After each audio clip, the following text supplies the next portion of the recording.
మీసాలంకరించు అని చెప్పు. దీన్ని సీగదరగా లోపల ఉంటే బయటికి రమ్మను. ఏమండో భద్రయ్య గారు, మా పెద్దరు గారు వచ్చారు, బయటికి రమ్మంటుండారు. మూలుగుతావే గాడ్డ, గట్టిగా చెప్పు. బావగారు ఇక్కడికే వచ్చారు. నిలేసి అడిగితే వారికి ఏం సమాధానం చెప్పాలి? అల్లుడిని స్థితికి తెచ్చి వారి ముఖం ఎలా చూస్తాం?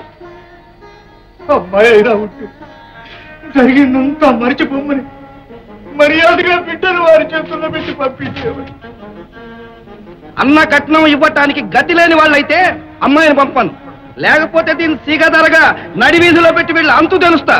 నసుకుతావురా గాడిద, చెప్పు. చెప్పమన్నారండి. ఏంటో చెప్పేది? ఒరే వెంక, అయ్యా, మంచి మర్యాద లేకుండా ఆనాడు పెళ్లి పందిట్లో అంత రభస్ చేసిన వారికి సమాధానం చెప్పవలసిన పనిలేదని చెప్పరా? చెప్పమన్నారండి.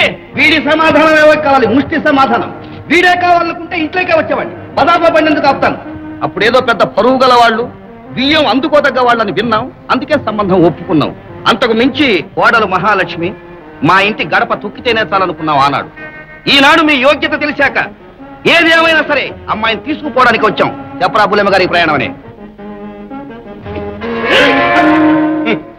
మీరెలా మీ కోడలు కావాలనుకున్నారు, నేను అలాగే నా తోబుట్టు కావాలనుకున్నాను.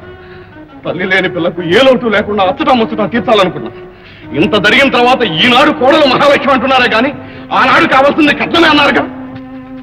అందుకేగా పచ్చని పందిట్లో నా చెల్లెల బ్రతుకు చీకాకు చేశారు.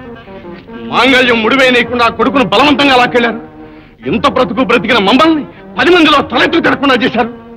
కొడుకును కన్నాం, కట్నం మూట కడదామని మీసాల మేలేసే మీకు బియ్యాల వారి పరివేం తెలుస్తుంది, వాళ్ళ గౌరవం కాపాడాలనే యోచన ఎందుకుంటుంది.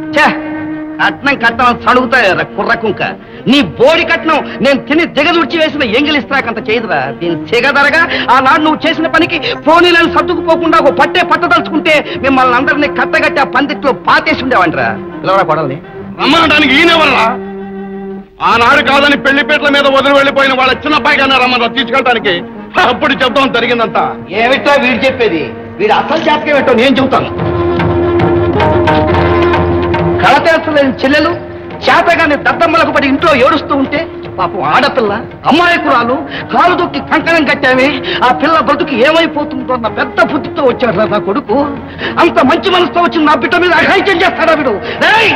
ఈ మీసాలంటే కొడుకు మీద చేసుకోవడానికి వీరికి ఎన్ని గుండెలు ఉంటాయి చూస్తారా?